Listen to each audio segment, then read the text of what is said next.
Hello, bonjour et bienvenue dans la première vidéo de présentation, la licorne et ses oracles, où je vous présente mon oracle chouchou, le Secret Mildred Payne's Oracle de Patrick Valenza aux éditions Deviant Moon.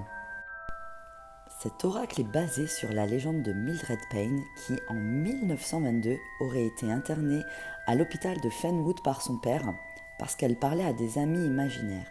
Elle y restera jusqu'à l'âge de 20 ans, quand l'hôpital a été détruit par un mystérieux incendie en 1933. La légende raconte qu'une lettre aurait été retrouvée ainsi que le mystérieux oracle de Mildred, une lettre dans laquelle elle écrit justement sa haine de la société, la haine envers son père, envers cet institut, et qu'elle rêve de voir l'institut tout simplement détruit par les flammes. Alors, qui a mis le feu? Au dos de la lettre, on retrouve un plan qui aurait permis de retrouver justement le trésor caché qui est en réalité simplement l'oracle que Mildred a créé tout au long de son internement.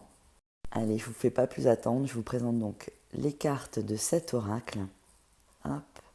Il y en a au total 81 cartes qui composent cet oracle.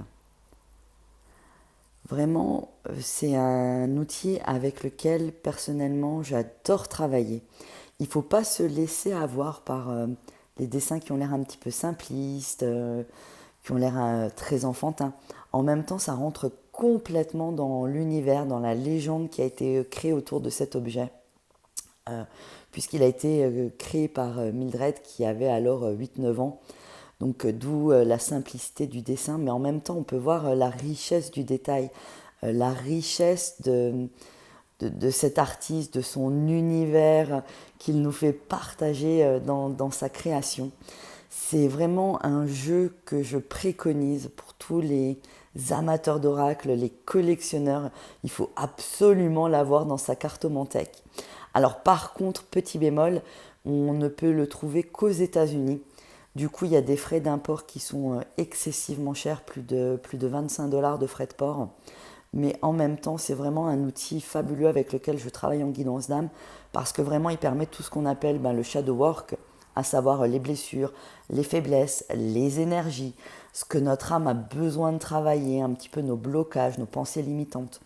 Mais c'est vraiment un outil fabuleux avec lequel personnellement j'adore travailler. Alors voilà cet oracle, j'espère que ça vous a plu et je vous fais plein de bisous, à très vite.